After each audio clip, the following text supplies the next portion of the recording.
So I'm going to tell you a real story that happened to a client of ours, full disclosure. They weren't our client when this happened. They became our client after the fact.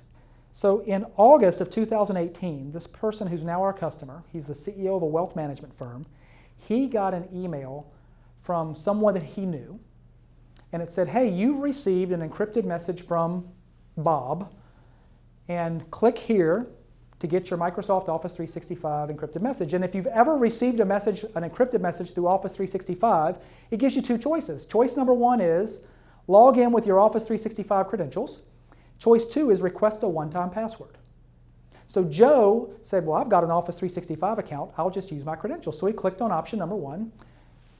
Big pretty window opens up, looks like Microsoft, has the Microsoft logo on it, window opens up in the middle, Office 365, please enter your email address. He types in his email address. Hits enter, spins for a second, pops up, same window, enter your Office 365 password. He types in his password, hits enter, opens up, and here comes this encrypted message portal, and he sees the message. And it said, hey, you've got a document here from your buddy, Bob, and it's got an attachment in it. And so he downloads the Adobe PDF attachment, and when he opens it up, and I've seen this email, by the way, it's a menu to an Italian restaurant, and he's thinking what any of us would think if we got an encrypted message from one of our friends or one of our colleagues, and we open it up, and they had scanned us the lunch menu, we'd think, what? Idiot.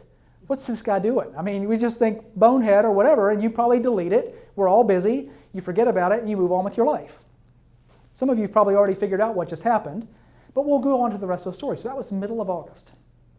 So in the middle of September, I'm sitting at my desk one morning in Nashville, Tennessee, and my phone rings. And my receptionist tells me I've got a phone call from a potential new client, and I pick up the phone, and a woman's on the phone, and she says, I don't know if you remember me, but I saw you present at the Rotary Club, and my boss and I were there about cybersecurity, and I'm thinking, oh, great, sales lead, that's awesome. And she said, would you have a minute to talk to my boss, Joe? I said, absolutely. So she connects Joe, and here's what I hear, and I'm going to imitate Joe a little bit. And he's like, hey, this is Joe. I got a problem. I got a call from somebody this morning and said I've been sending emails, and I didn't send these emails, damn it, and I want to know what's going on. I'm like, well, take a step back, Joe. Let's take a deep breath. Tell me what happened. He kind of walked me through it. And I said, well, Joe, it sounds like somebody might have compromised your email account. Let's take a look. Do you mind if I get one of my engineers and we log into your system and we take a look? So I got one of my engineers. We did a quick screen share. We logged into his system. And keep in mind, he's not my client yet at this point. He became my client about 10 minutes later. And we log in and we look, and sure enough, the night before at about 10:30, this email that he claimed he didn't send to a client of his was in his sent folder. And we look around the same time period and we see there's 6 or 7 other emails to other people in his sent folder sent about the same time. I said, well, Joe, clearly somebody's gotten a hold of your credentials somehow and they've used your account. But that's easy to fix. Let's call your IT company right now and let's get them to reset your password. So we did all that. But then while we were there, we said, well, hey, let's do a check. So our engineer gave the other IT company a little advice, said, hey, here's where to go look at Office 365 logs, and you can see if this account's being accessed from other IP addresses that aren't where they should be. And they did some quick looking, and sure enough, they find out that all the way back to the middle of August on a specific date, they can see all this activity on his account. So if you haven't figured it out yet, here's what happened. He fell for a fake email in August, and he gave his credentials to the bad guys. So he gave the bad guys his username and his password. Now, how many of you have ever gotten an email from a friend or a colleague or someone you know, and the second you open that email, you know, oh, Damien's been compromised, right? We've all seen that. You can tell. These bad guys were way smarter than that. Because instead of using Joe's email and taking his entire contacts list and sending some stupid message out to everybody in his contacts like, hey, check out my vacation photos or come join my Facebook group or whatever it would be, they methodically download, first off, they connected to his account and they downloaded his entire account to an Outlook on a Macintosh machine. So we were able to tell all that through the logs. So they had everything. And now, here's something you need to know about Joe, and Joe's probably not unique. You probably, in your organization, may be the same way. Joe didn't believe in deleting anything. So Joe had every email ever sent or received from the 17 years since he'd opened his business, either in a saved folder, in his sent folder, in his deleted items, or in his inbox. Everything. And if I hadn't said this before, Joe's in wealth management. And Joe, for years, hadn't followed best practices, which means he had client information unencrypted in his email, tax returns, statements of account, bank account information, routing and transit numbers, you name it, for dozens, if not hundreds of clients. And now the bad guys had all of it. And they had it for over a month. But what's worse is, resetting his password doesn't take that away from them. They still own it. They've got it. They've taken it.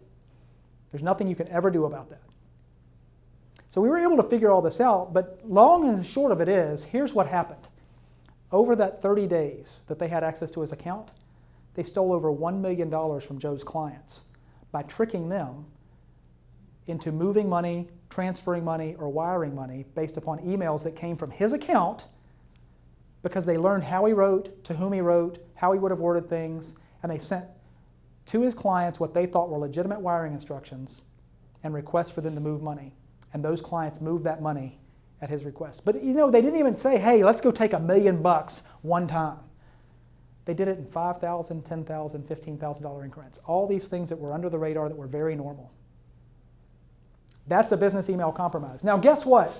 Here's the scary part of this, and hopefully you know this already, but you know there's a free service that Joe could have turned on that would have prevented that from ever happening? Anybody have a guess what that is? Two-factor? Two-factor authentication. Excellent answer. And so we came to find out in talking to Joe and Joe's IT company that in every quarterly business review his IT company had done with him for the last year, they had pointed out that two-factor authentication was something that was highly recommended for people in his business. It's included in his Office 365, and it's pretty simple to turn on. He doesn't have to pay extra for it. And Joe's response had always been, I'm not doing that. That's too much work. I don't want to have to look at my phone every time I want to log in. Guess what Joe asked us to do 10 minutes after he was on the phone with us that morning? How quickly can we turn on two-factor? Of course, the horse is out of the barn at that point. The damage was done. And I'll fast forward now 18 months. I will tell you that Joe's lost dozens of clients. And you can imagine this. I mean, how many of you, by show of hands, would still have Joe managing your money if this had happened to you? I don't see any hands. Now, even more so, how many of these people do you think just kept this to themselves versus how many of you think went to the tennis club, church, social, lunch with their friends and said, you're not going to believe what happened to me at my wealth management firm? And that's exactly what's happened to this business. It's been devastating for them. And folks, that all started with a simple business email compromise, a fake email that he fell for, and he gave his credentials away.